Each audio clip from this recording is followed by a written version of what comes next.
Selamat sejahtera kepada Dr. Doreen dan semua pengamal pengajaran klinikal dalam PDP di institusi pendidikan masing-masing. Saya akan membentangkan satu laporan kajian yang bertajuk Keberkesanan Amalan Pengajaran Klinikal dan Amalan Penulisan Refleksi Guru Sejarah melalui amalan penyediaan klinikal. Strategi refleksi medali berasaskan PAK 21. Pembentangan ini memberi tumpuan kepada tiga aspek utama, iaitu pengamal pengajaran klinikal, penyediaan pengajaran klinikal, dan pengamal reflektif yang berkesan dalam konteks pendidikan vokasional di Keluar Sabah. Kajian ini juga disepadukan dengan prinsip madani dan elemen-elemen pembelajaran abad ke-21.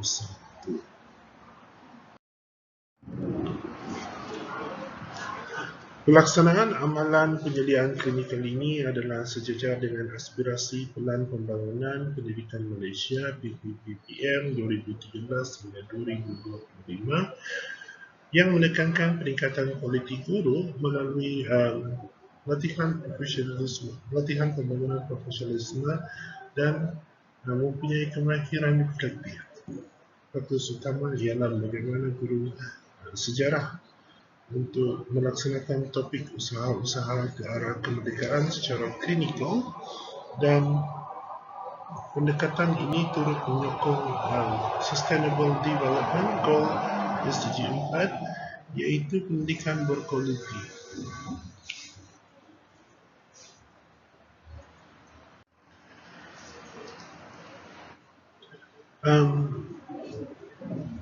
Dalam pendidikan vokasional,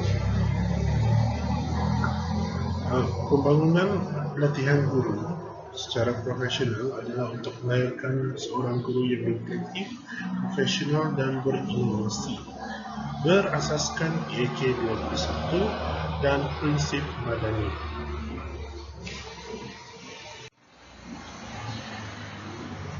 Penyediaan klinikal sini merujuk kepada proses pemantauan dan bimbingan dua hala antara penyedia dan guru. Model yang digunakan adalah model SQF, iaitu Supervision Question Feedback, yang menyatakan penyedia adalah sebagai seorang pemerhati, pembimbing dan seorang sumber rujukan yang bermanfaat kepada guru tersebut. Dalam model SQF ini berfungsi untuk menilai keberkesanan pelaksanaan pedagogi guru, membimbing guru dengan pasti kriteria dalam analisis SWOT, dan menggalakkan komunikasi dan perbincangan reflektif sebelum penyediaan dan selepas penyediaan.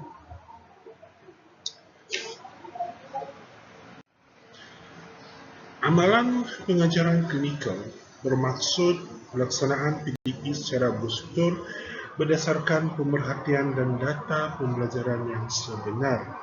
Dalam konteks ini, guru sejarah menggunakan pendekatan didaktik dengan integrasi teknologi seperti Canva, nota digital dan visual naratif untuk menjelaskan kronologi kemerdekaan di tanah Melayu. Walau bagaimanapun, dapatan menunjukkan guru kurang memberi penekanan terhadap pentafsiran formatif dan pemikiran reflektif pelajar. Hal ini menyebabkan pembelajaran menjadi lebih bersifat sehara dan tidak mencabar pemikiran hebat pelajar dengan lebih mendalam. Dalam amalan pengajaran klinikal ini, sebenarnya memastikan PDP yang dilaksanakan adalah evidence-based dan mempunyai beberapa teknologi yang bersesuaian digunakan. Guru pula perlu menguasai standard kandungan dan pengajaran didaktik dengan lebih berkesan, dan guru juga perlu mahir dalam teknologi. Teori-teori yang berkaitan adalah teori behaviorisme, teori konstruktivisme dan teori endogeny. Teori behaviorisme ini merujuk kepada perlakuan pembelajaran di mana pelajar akan diberikan satu rangsangan dan juga ganjaran apabila mereka mendapati jawapan yang diberikan adalah bersesuaian dengan soalan yang diberikan oleh guru. Manakala teori konstruktivisme ini menekankan bahawa pelajar boleh menggunakan pengalaman sendiri dan juga pengetahuan yang mereka sedia ada dikaitkan dengan topik pembelajaran. Dan teori ontologi ini adalah satu teori yang menilai tingkah laku pembelajaran dewasa, walaupun pelajar-pelajar ini adalah pelajar-pelajar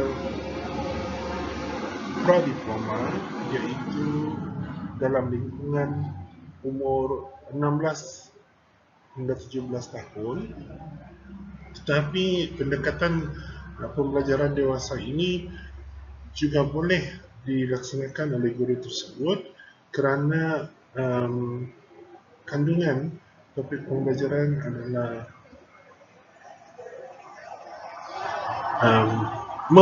mempunyai aras kesukaran tertentu. Dan berdasarkan teori-teori tersebut, ini sebenarnya memupuk pemikiran kritis, memupuk kolaborasi dan membina kreativiti pelajar. Jadi terutama sekali untuk mereka melakarkan peta minda. Ya.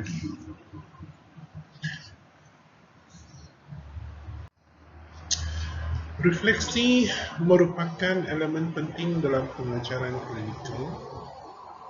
Guru sebagai pengamal reflektif perlu menganalisis bukan sahaja hasil PDP, tapi juga emosi, proses dan interaksi pelajar. Dalam dapatan penyediaan refleksi, guru lebih tertumpu kepada pencapaian objektif pembelajaran dan kurang menilai keberkesanan strategi PDP. Justru guru digerakkan menulis refleksi yang lebih analitik dan mengambil kira faktor masa, penglibatan pelajar serta keberkesanan penggunaan teknologi. Amalan reflektif yang perlu guru kuasai di sini adalah dengan menguasai analisis SWOT, di mana strength yang dinyatakan di sini adalah tentang persepsi guru dan persepsi pelajar. Maklum balas itu dalam PDP adalah penting. Weakness, masa, penglibatan pelajar, teknologi, kemungkinan semua ini mengganggu proses PDP kerana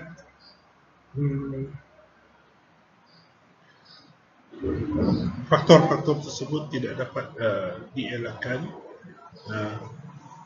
Dalam opportunity pula, pentaksiran haruslah pelbagai, haruslah digabungkan antara formatif dan juga sumatif, dan kemungkinan ancaman yang berlaku adalah kawalan kelas kerana pelajar-pelajar mungkin berasa kurang menarik dan mereka melakukan aktiviti yang luar daripada PDP.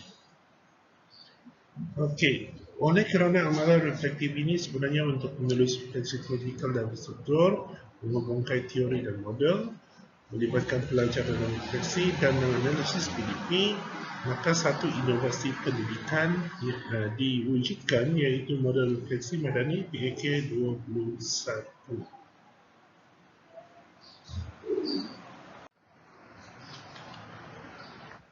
Berikut merupakan pelan strategi pelan-pelan tindakan untuk model ini. Dari hasil analisis elemen pengamal klinikal, penyelia klinikal dan reflektif, saya membangunkan model ini yang mempunyai 6 komponen utama, iaitu pertama, mentoring, merupakan satu bimbingan klinikal yang menggunakan model SQF dan melakukan satu pemerhatian sebelum dan selepas PDP itu berlaku. Manakala komponen yang kedua pula adalah tentang analyzing, yang menilai PDP melalui bukti digital dan rubrik PAK 21. Rubrik PAK 21 ini merujuk kepada 6 komponen, ya, 6 komponen pembelajaran abad ke-21. Dalam dialog reflektif pula, interaksi reflektif antara guru dan pelajar selepas PDP perlu diperhatikan kerana ini menunjukkan satu pencapaian dalam objektif pembelajaran dan juga satu kepentingan dalam pembangunan efektif yang diperlukan oleh pelajar dan juga satu keperluan bagi guru untuk memastikan pembangunan insaniah berlaku apabila PDP dilaksanakan. Seterusnya adalah adapting, iaitu adaptasi digital, penggunaan AI, dan juga sistem pengurusan pembelajaran seperti D5 perlulah diusahakan dalam penggunaannya di dalam PDP. Penggunaan digital ini perlulah optimum sesuai dengan dasar digital negara kita yang memerlukan semua rakyat Malaysia ini selik digital. Seterusnya adalah nilai madani, iaitu nestling. Perlu menanam nilai-nilai murni, perlu menyemai nilai-nilai murni dalam diri pelajar, dan di manakah guru itu boleh lakukan adalah melalui peneguhan ataupun pengukuhan objektif pembelajaran. Dan terakhir sekali adalah inovasi, innovation, melalui refleksi guru dan juga refleksi pelajar. Satu inovasi pendidikan boleh diwujudkan. Ini cadangan dalam tindakan guru tersebut adalah pembelajaran berasaskan teknologi ataupun pembelajaran digital.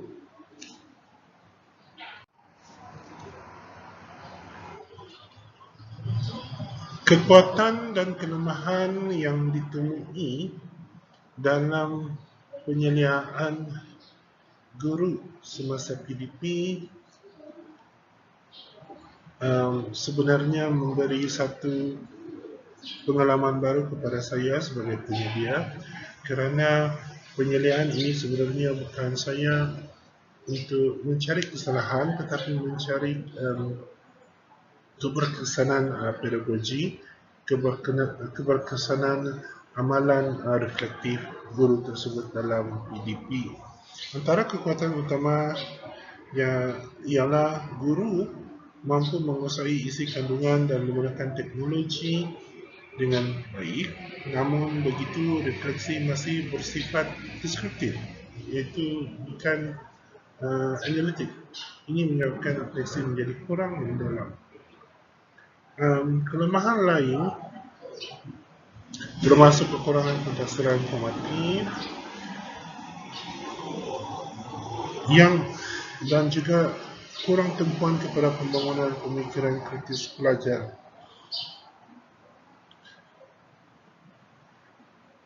Pada masa yang sama, kekuatan seperti PDP yang berstruktur melalui rancangan pengajaran harian adalah selari dengan kurikulum kandungan mata pelajaran sejarah. Refleksi pula dinyatakan apabila guru itu menyatakan semula objektif pembelajaran di akhir PDP.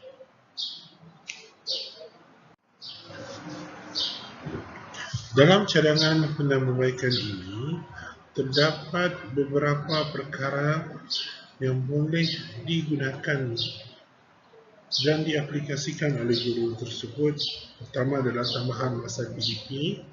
Ini untuk meningkatkan kebat dan kolaborasi dalam kalangan pelajar. Seterusnya, penggunaan peta minda digital untuk rangsangan kecerdasan dan kolaborasi, kerana peta minda ini sebenarnya menyusun semula cara berfikir pelajar, dan kemungkinan pemikiran pelajar itu adalah bersifat reflektif.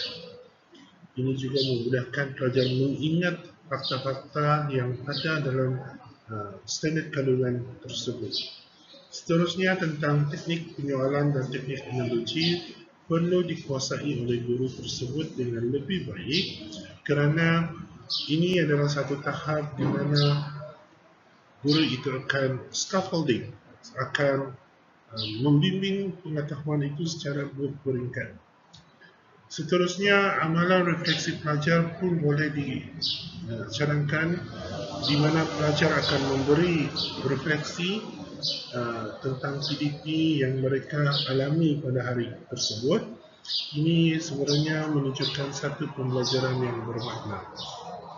Seterusnya, kemungkinan juga guru itu boleh meneruskan penggunaan AI dan juga Delima untuk mengoptimumkan pembelajaran digital.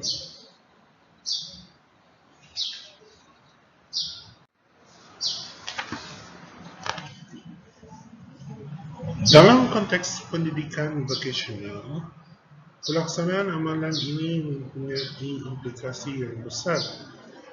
Pemegang taruh seperti guru, penyelia pelajar dan institusi vokasional dan komuniti pendidikan sebenarnya membantu keberkesanan pedagogi, iaitu pengajaran didaktik yang diamalkan oleh guru tersebut.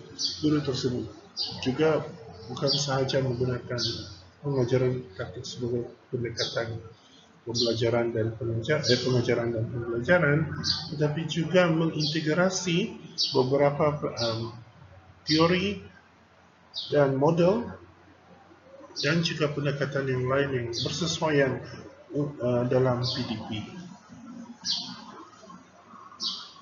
Guru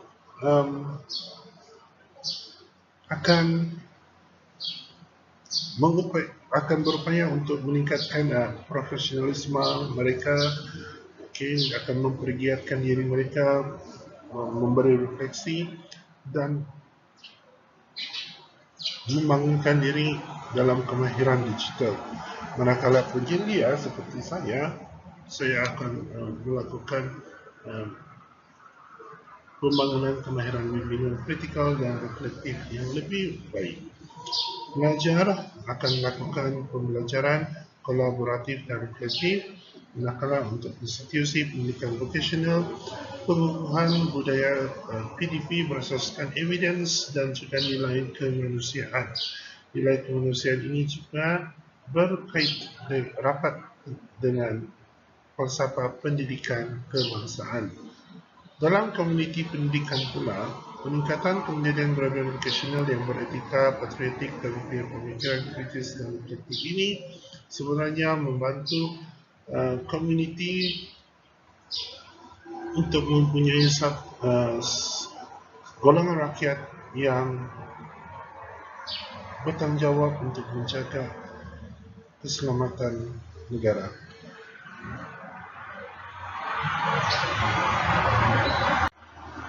Kesimpulannya, pelaksanaan amalan pengajaran klinikal dan amalan refleksi guru membolehkan guru itu menghasilkan satu inovasi pendidikan yang lebih berkesan sebagai satu pendekatan yang lebih interaktif melalui model refleksi madani yang berasaskan PAK 21. Amalan pengajaran klinikal dan amalan refleksi guru ini perlulah diselia penyelia yang melakukan amalan penyeliaan klinikal ini membantu guru dalam bimbingan yang sesuai dan juga mengenal pasti keberkesanan PDP guru tersebut. Ekosistem pembelajaran reflektif dibina daripada penggunaan teori dan model pembelajaran, dan ini adalah harus diambil berat oleh guru tersebut dalam amalan pengajaran klinikal mereka. Dan dalam penulisan refleksi pula, guru itu juga memastikan dia mengaitkan beberapa kelemahan, beberapa kekuatan dengan teori dan model pembelajaran untuk digunakan dalam PDP yang seterusnya. Ini juga menunjukkan PPPM dan transformasi pendidikan Malaysia ini sebenarnya memang menumpukan kompetensi guru dalam amalan pengajaran yang berkesan. Adalah diharapkan model refleksi madani yang berasaskan PAK 21 dapat menjadi rujukan untuk memperkukuh ekosistem PDP dalam pendidikan vokasional ke arah komuniti pendidikan yang berkualiti, berakhlak dan berdaya saing. Terima kasih.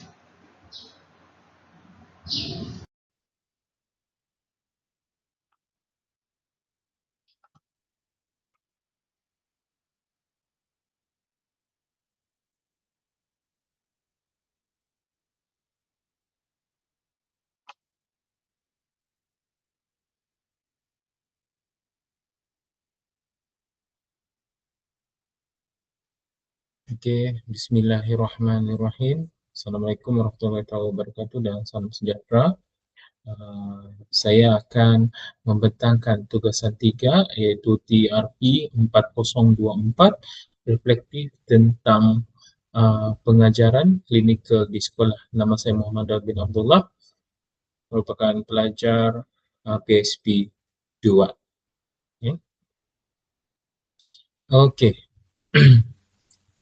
Saya sebenarnya memilih konstruktivisme, teori konstruktivisme dan juga model reflektif SCON, untuk membuat pembentangan pada kali ini. Kenapa saya memilih teori konstruktivisme? Kerana pertama, dia memberi hala tuju tentang pembelajaran bermakna, dan kedua ialah dia menghubungkan pengetahuan sedia ada murid dengan pengalaman baru kepada murid tersebut. Manakala model reflektif SCON, di mana ini dapat guru boleh melaraskan pembelajaran semasa mengajar, jika ada yang perlu ditambah baik semasa mengajar, maknanya guru boleh melaraskan pembelajaran semasa mengajar. Begitu juga dengan kenapa model reflektif SCON ini, saya memilih kerana guru boleh mengaudit apa yang diberikan kepada murid, iaitu selepas mengajarlah, selepas sesi reflektif. Seterusnya, guru boleh merancang tindakan seterusnya berdasarkan refleksi yang telah dibuat, dari segi pentafsiran ataupun dari segi aktiviti-aktiviti yang dilaksanakan oleh guru, dan diberi peluang kepada murid untuk membuat aktiviti-aktiviti yang dirancang oleh guru. Okey, kombinasi teori konstruktivisme dan model SCON ini, itu kita tahu konstruktivisme ini adalah membina sendiri secara aktif pengetahuan atau konsep, dan juga kita tahu model SCON ini dia ada dua, reflection in action dan juga reflection on action. Di mana kombinasi kedua-dua teori dan juga model ini, dia akan memberi roh pembelajaran kepada murid untuk membina lebih bermakna, dan bagaimana guru berfikir dan melaras pengajaran dan pembelajaran yang akan dilaksanakan. Dan ini adalah untuk penilaian klinikal. Pasangan ini sangat solid dan sangat praktikal. Saya menggunakan juga teori konstruktivisme ini untuk memastikan aktiviti dan penilaian murid membina makna melalui dialog, scaffolding, tugasan autentik, untuk mengoperasikan pada tahap amalan guru yang baik. Dan saya juga menggunakan model reflektif SCON ini adalah untuk ketika PDP, di mana guru boleh melaraskan aktiviti-aktiviti yang dibuat, dan juga selepas reflection on action, selepas kelas. Jangan mentaksir bukti-bukti yang ada pada murid. Bukti ini dikutip bukan sekadar skor tetapi juga perubahan kualiti murid dan keputusan pedagogi guru, ya, yang berasaskan refleksi. Okey, jom kita lihat sedikit video tentang apa yang dibuat oleh guru, dan ini sebenarnya yang saya lakukan di dalam kelas cikgu tersebut, ya, tentang apa yang diajar oleh guru.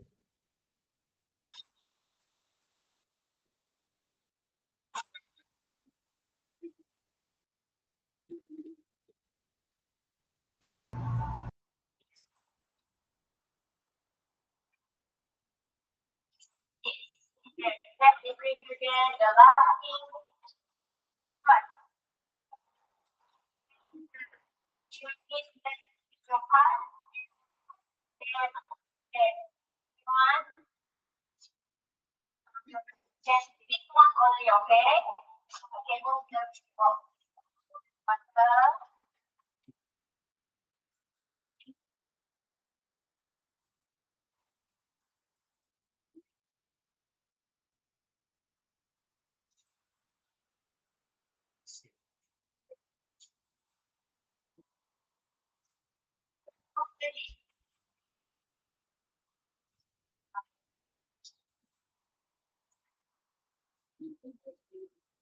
Open your palm.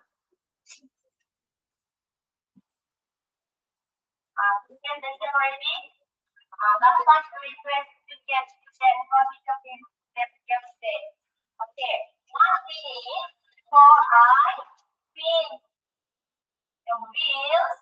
I let you to complete your piece first. Okey. Kalau kita lihat tadi, ini adalah set induksi sebenarnya daripada guru untuk merangsang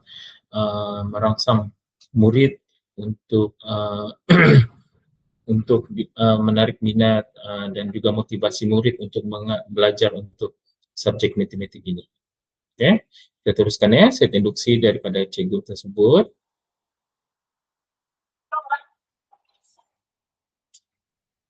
One minute only, okay?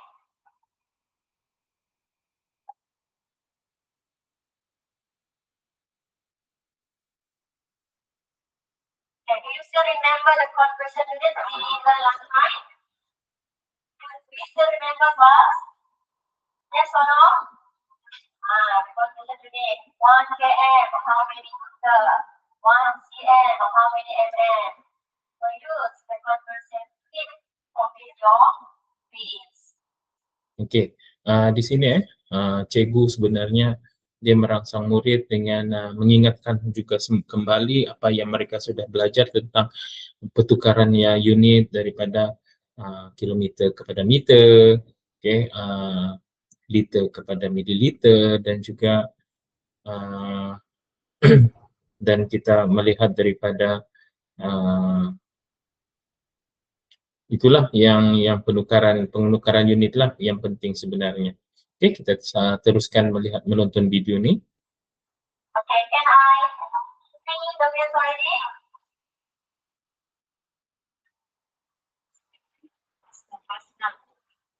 Set your screen. Let's see who's gonna put one today. Are you ready? Are you ready, class? Okay, today you can play the reward from my work for your document group. Okey, kawalan kelas cikgu ni dia setelah mereka membuat sedikit kerja, okey, memulakan aktiviti, tapi sebenarnya masih lagi dalam set induksi dan diberi dalam masa 1 minit, dan selesai 1 minit itu murid dipanggil lah untuk kita akan berkongsi jawapan yang diberikan. Okey, kita teruskan menonton. Okay, let's start. Yes, the last one. Yes.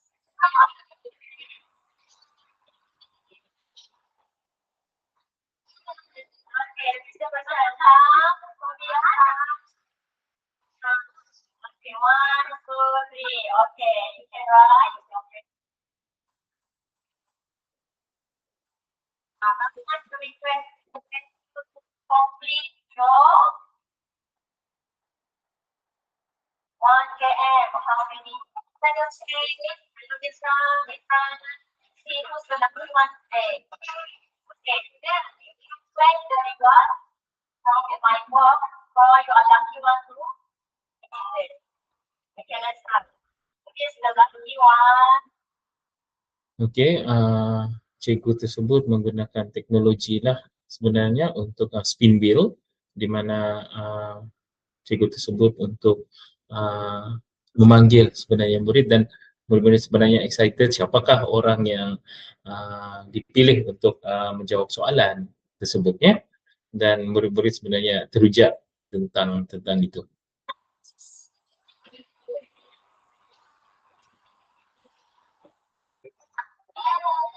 Okay, bisa bersama. Kemudian okay, 1, 2, 3. Okay, you can write. Okay, done. Your answer is right. They can solve the question. They can play what? What is right that they have? Yes, what is the answer? The answer is there. Okey, cikgu ni bagus ya. Sebenarnya sambil murid menulis di depan penukaran unit tersebut, dan cikgu terus membuat pemeriksaan lah, maksudnya cikgu terus membuat pentafsiran untuk mengetahui pengetahuan-pengetahuan yang sedia ada daripada murid. Dan ini sebenarnya sesuai dengan teori konstruktivisme, di mana adalah dia mau menghubungkan pengetahuan sedia ada murid dengan pengetahuan yang bakal mereka akan belajar selepas ini. Okey, kita teruskan.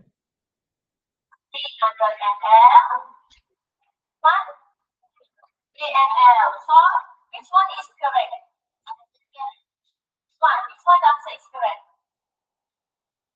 Okay. That's because what you the conversion unit. Okay, 1 liter equal to how many ml? Okay, 1,000 ml. Okay, now let's look. Here is how liter to ml. Liter to ml, what should you do? Is times or divide? Times. Okay, times sums up. And check to the left or to the right. This one left, B and B. Left, right. Okay, on your right. Okay, so you need to move how many times? 3 times. So this one is correct? Yes. This one is correct? Yes. This one is correct? Yes or no? No. Okay. Okay, now 2% get your reward. Yang pastinya murid-murid diberikan penghargaan ataupun pujian juga apabila mereka dapat menjawab dengan betul lah daripada guru mereka lah. Mereka juga diberi hadiah ya untuk ini. Okay.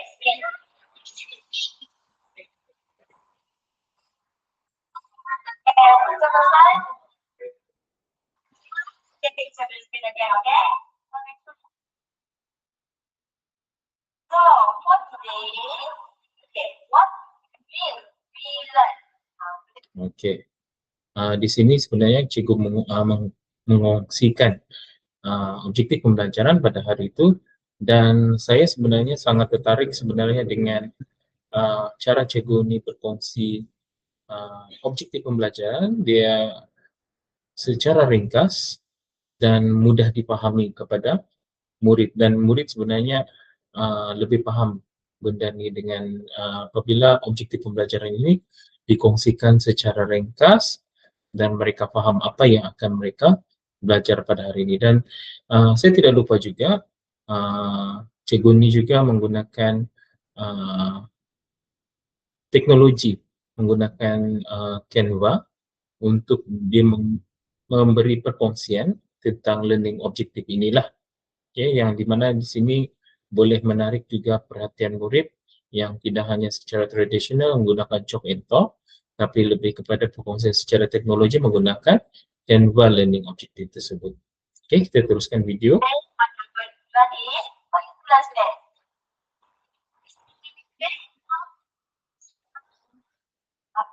for the application of this, they will the three measurement. Okay, first, what you need? Then, what is the simple line that you learned before? What do you have? And what else? And what else? And one more. KM for kilo. Okay, next, what else? Okay, in math, what did we have? kg and G. 1 kg, how many grams?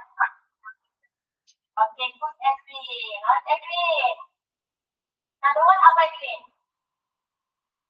Volume of liquid. What do you remember about volume of liquid? What did we learn? Okay, di sini sebenarnya dia selaras dengan teori konstruktivisme di mana murid-murid ini sedang membina pengetahuan yang bermakna melalui dialog. Okay, dan cikgu juga memberi scaffolding sebenarnya apabila dia cuba untuk membuat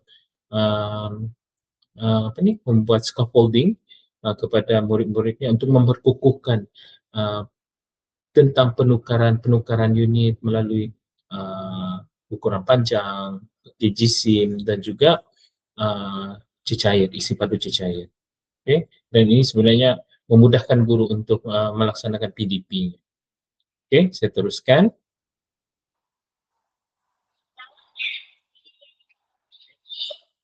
Okay, so let's see.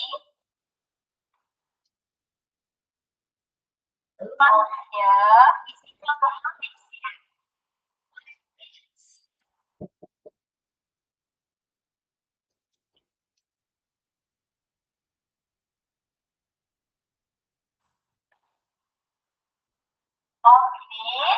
next is okay, how many cm? Okey, di sini sebenarnya guru sedang membuat penerangan tentang pembelajaran pada hari itu, di mana melibatkan pendarapan, melibatkan perpuluhan. Okay? Dia membuat modular sebenarnya memberi kepada ukuran panjang, kepada jisim dan juga kepada isi padu cecair, mana dia membuat modular. Sebenarnya dia menyantum ketiga-tiga tajuk itu untuk diajar kepada murid.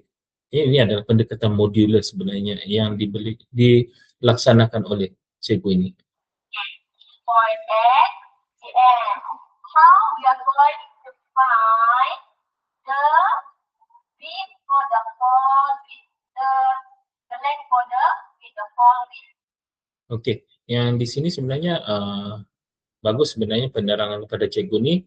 Dia tidak secara tradisional tapi dia mengambil pendekatan menggunakan Canva untuk menerangkan tentang luas, okey, yang tentang dekoratif frame inilah, ya. Dan ini adalah satu contoh yang bagus sebenarnya bagaimana kita mengaitkan dengan pembelajaran untuk murid sebenarnya dari segi pembelajaran bermakna tersebut. Okey, kita teruskan dengan video. What we need to do? SCM, how many? What we need to times? Find the total one. 6, 1, 2, 3, 4, 5, 6. Okay, let's keep your question going because I saw the correct answer. Okey, sebelum kita pada yang seterusnya, sebenarnya bagi saya boleh juga cikgu ini untuk menambah sebenarnya satu secara maujud, okey, kepada murid, di mana setiap kumpulan dibagikan frame tersebut dan mereka mengenal pasti sebenarnya apa yang cikgu cakap di depan, sekurang-kurangnya murid faham apa yang cikgu mereka bagi tahu, walaupun saya tahu murid-muridnya faham apa yang disampaikan oleh guru, tapi mungkin memudahkan lagi untuk menambah lagi kefahaman murid pada aras yang baik dengan menyediakan benda maujud kepada murid. Okey, kita teruskan video.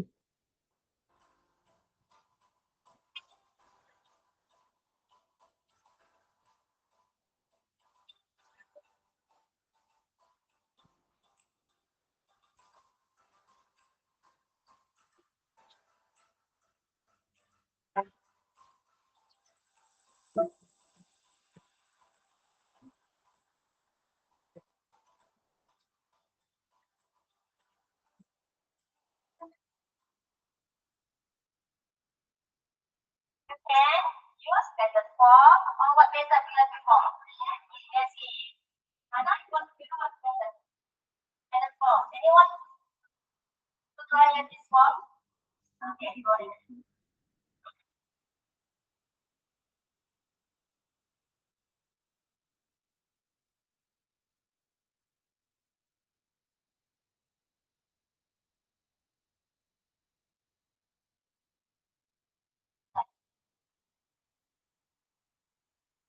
Okay, the rest you can take your contact. You bring your book contact.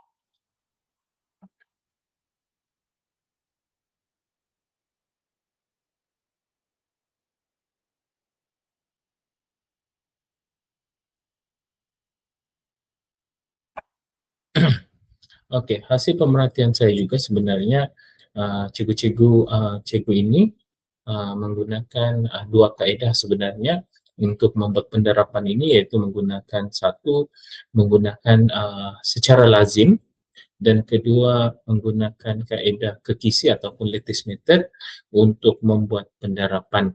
Dan ini adalah saya sedar juga semasa membuat penyediaan ini, okay, cikgu juga telah menghasilkan satu intervensi kepada murid untuk membuat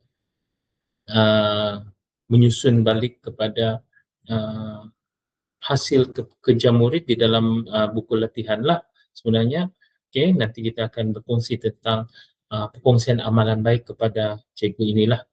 Okay, kita teruskan menonton video. Get the question. It's always said you need to check what? Apa?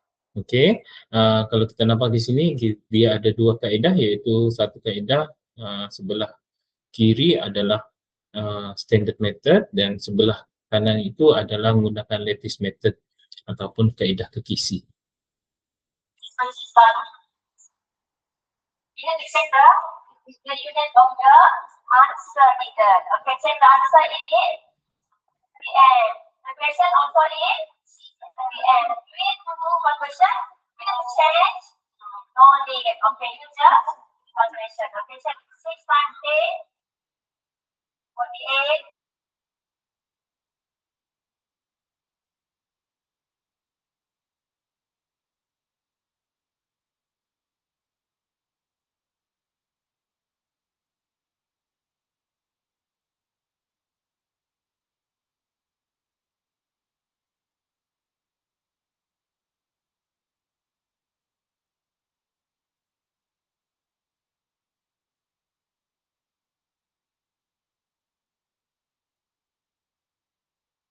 Six eight, 6 2. Okay, total up 8 6 1. So she needs to do what?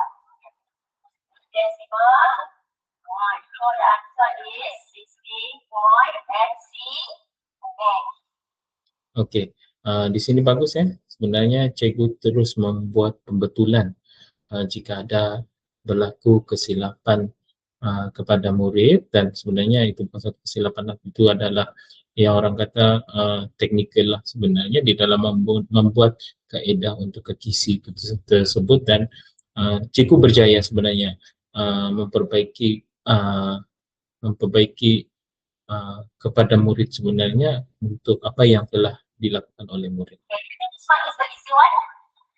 Okay, yes. This one is the easy one. No conversion at all. Okay, let's say. Okay, let's do it again.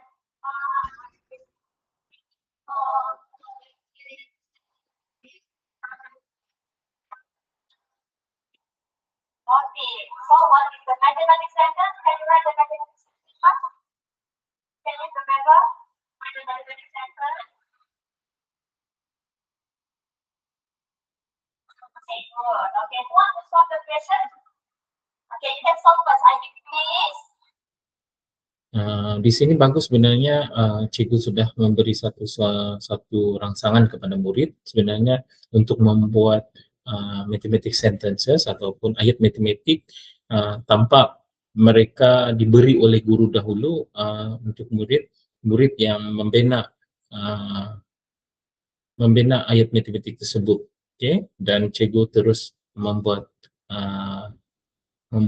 pentaksiran lah sebenarnya pada apa yang dibuat oleh murid.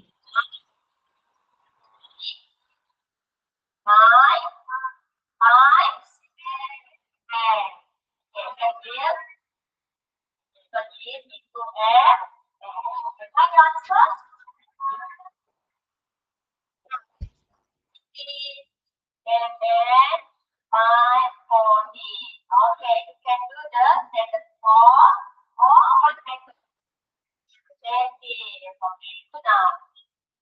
Okey, bagus sebenarnya apa yang diberikan oleh guru ini, di mana guru ini memberi peluang kepada murid untuk memilih teknik mana yang mudah untuk murid melaksanakan pembuat penderapan. Dan di sini terjadinya pembelajaran ataupun pembelajaran terbeza kepada muridlah sebenarnya, kerana ada tahap-tahapnya. Untuk yang tahap mudah mereka boleh menggunakan lattice method ataupun KTC, dan untuk yang tinggi sedikit boleh menggunakan standard method ataupun dalam bentuk lazim. Okey, kita teruskan menonton video.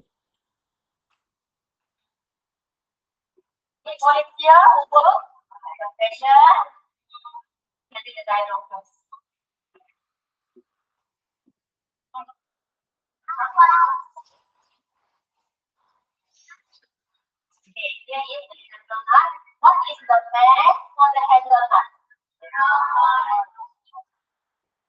How do you say it? Okay, good. Now you write the mathematics sentence, then try to answer. Okay.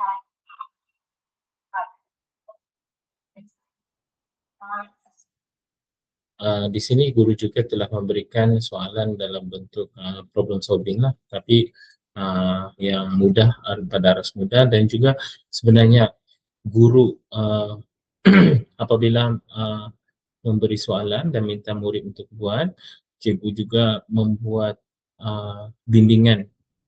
Guru sebagai pembimbing sebenarnya dia mencari ataupun mengenal pasti murid-murid yang ada masalah tentang penderapan ataupun masih tidak faham, dan cikgu membuat bimbingan. Times 7. So, times 7. Better use. That is telepon. Okay, one person. Like this. How I type. Write the mathematics sentence.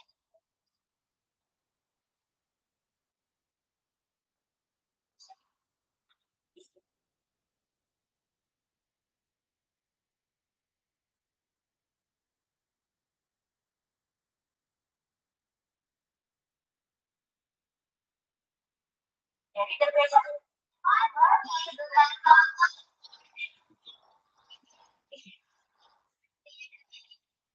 In and out or in the. Okay, you can see at the picture. 3.5 liter. So, Okey, di sini kalau kita lihat ini adalah gambar-gambar di mana murid membuat kerja atau membuat aktiviti, ada yang buat dalam bentuk perkumpulan, ya, dan baguslah PDP untuk cikgu ni.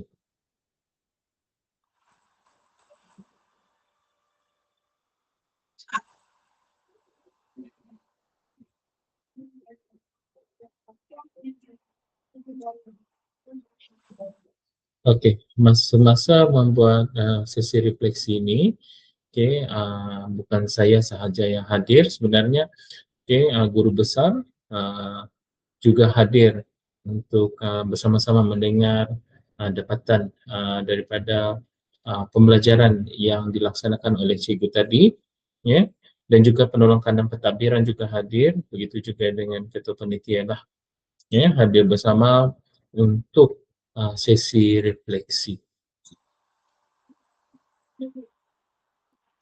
Okey, ini adalah sebenarnya apa yang macam yang saya beritahu tadi, ini adalah sebenarnya perkongsian amalan baik daripada guru tersebut, di mana ini adalah intervensi yang dilaksanakan oleh guru tersebut. Okey, kita tengok video ni dari habis. Okey, ini adalah isu yang diperolehi daripada cikgu tersebutlah, ya, yang mana dia melihat kalau kita melihat sebelah kanan, ya, murid tidak dapat, sebenarnya bagus, sebenarnya dah ada pun untuk menyusun cara menghasil kerja, tapi kalau kita lihat masih lagi dalam keadaan yang bercelaru lah, dan cikgu membuat intervensi dengan petak tadi itu. Yang ini sebenarnya adalah petak yang dilaksanakan oleh guru.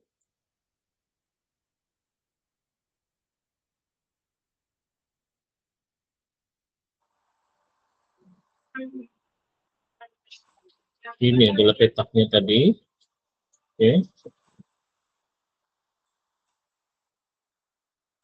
Ini adalah yang dihasilkan oleh guru sebagai intervensi di dalam kelasnya. Dan kita nampak hasilnya sebenarnya, hasil intervensi daripada cikgu tersebut. Itu daripada video inilah, ya, kita nampak perubahan yang dilakukan oleh guru tersebut. Okey, kita teruskan. Ini adalah perkongsian amalan baik daripada guru tersebut, di mana dia bermula daripada isunya, iaitu murid tidak dapat menghasilkan, murid dapat membuat juga kerja tapi tidak dalam keadaan yang tersusun, dan intervensi yang dilakukan oleh cikgu tersebut, dia membuat dalam bentuk petak begini, intervensinya untuk murid-murid dapat menyusun sebenarnya cara mereka menjawab dan juga baik kepada guru, bukan hanya kepada murid tapi baik juga kepada guru sebagai apabila memeriksa hasil kerja murid. Okey, dan seterusnya ini adalah hasilnya, hasil daripada apa yang dilakukan oleh guru tersebut. Okey, hasil rumusan. Okey, rumusan daripada teori yang dilakukan, teori yang saya pilih iaitu teori konstruktivisme dan juga model SPON.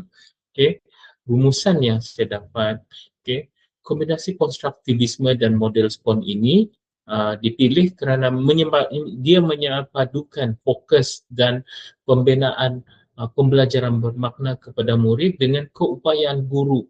Keupayaan guru membuat pelarasan profesional secara hadir, secara hadir dan secara sedar apa yang berlaku di dalam kelas tersebut.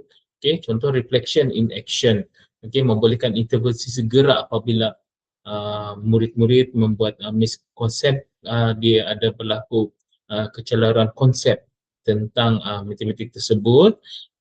Manakala reflection on action dan reflection for action sebenarnya kepada perancangan kitaran seterusnya. Dan sebenarnya rumusan yang yang kita dapat iaitu guru bertindak menggunakan data yang ada daripada reflection in action, reflection on action, and reflection for action. Dan ini memastikan penyediaan klinikal bukan sekadar pemerhatian, tapi ia adalah proses reka bentuk semula pengajaran berasaskan data. Okay, rujukan yang saya rujuk untuk perbincangan atau pembentangan saya iaitu kepada tiga rujukan, iaitu Skondi 1983 di Reflective Practitioner, How Professional Think in Action, Skondi 1987 Educating the Reflective Practitioner, dan juga Vygotsky L as Mind in Society, Development of Higher Psychological Processes. Okey, pada saya sebenarnya pembelajaran untuk guru ini dia boleh menambah lagi sebenarnya untuk saya sebagai penyelia, dia boleh menambah lagi soalan-soalan yang berbentuk kebat sebenarnya kepada murid, bukan hanya kepada soalan-soalan dalam bentuk lazim.